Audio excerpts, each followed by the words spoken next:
ہماری ویڈیوز دیکھنے کے لیے ہمارے چینل صراط جنت کو سبسکرائب کریں۔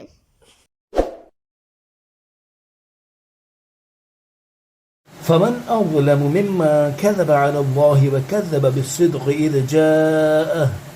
ترجمہ کنز عرفان، تو اس سے بڑھ کر ظالم کون جو اللہ پر جھوٹ باندھے اور حق کو جھٹلائے جب وہ اس کے پاس آئے۔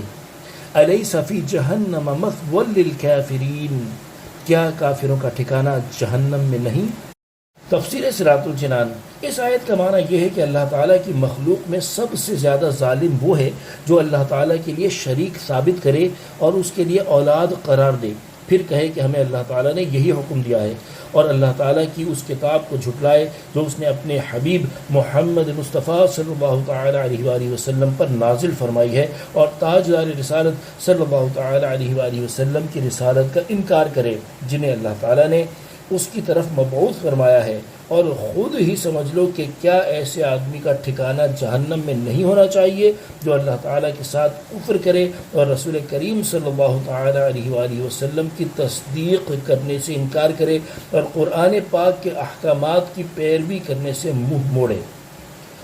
یاد رہے کہ اللہ تعالیٰ پر جھوٹ باندھنے کی مختلف صورتیں ہیں۔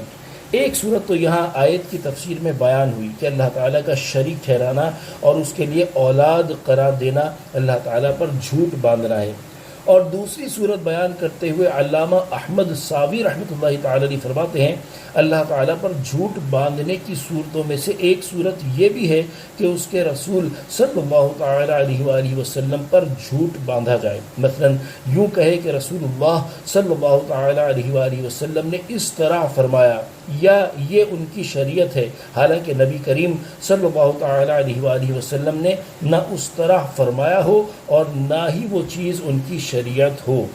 لہذا جو لوگ اپنی گڑھی ہوئی باتیں نبی کریم صلی اللہ تعالیٰ علیہ وآلہ وسلم کی طرف یا ان کی شریعت کی جانب منسوب کرتے ہیں، وہ بھی اللہ تعالیٰ پر جھوٹ باندھنے والوں میں شامل ہیں۔ ہمارے معاشرے میں اس کی ایک عام مثال یہ ہے کہ کچھ لوگ SMS یا ای میل وغیرہ کے ذریعے قرآن پاک اور رسول اللہ صلی اللہ تعالیٰ علیہ وآلہ وسلم کی طرف جھوٹی باتیں منسوب کر کے عوام میں پھیلاتے ہیں اور انہیں عوام کو عام کرنے کی ترغیب دیتے ہیں، اور بعض اوقات عام نہ کرنے پر جھوٹی وعیدیں بھی بیان کر دیتے ہیں۔ عوام الناس کو چاہیے کہ آیات و احادیث اور بزرگان دین کے اقوال وغیرہ پر مشتمل اسلامی SMS مستند علماء کرام سے تصدیق کروائے بغیر کسی کو مت بھیجیں، کیونکہ اللہ تعالیٰ اور اس کے حبیب صلی اللہ تعالیٰ علیہ وآلہ وسلم کی طرف جھوٹی بات منسوب کرنے کی وعید بہت سخت ہے۔ جیسے کہ صحیح بخاری میں ہے، حضور اقدس صلی اللہ تعالیٰ علیہ وآلہ وسلم نے ارشاد فرمایا، مجھ پر جھوٹ باندھنا کسی اور پر جھوٹ باندھنے کی طرح نہیں ہے۔ جو مجھ پر جان بوجھ کر جھوٹ باندھے گا تو اسے چاہیے کہ اپنا ٹھکانہ جہنم میں بنا لے۔ اللہ تعالیٰ ہمیں اپنی اور اپنے حبیب صلی اللہ تعالیٰ علیہ وآلہ وسلم کی طرف کوئی بھی جھوٹی بات منسوب کرنے سے بچنے کی توفیق عطا فرمائے۔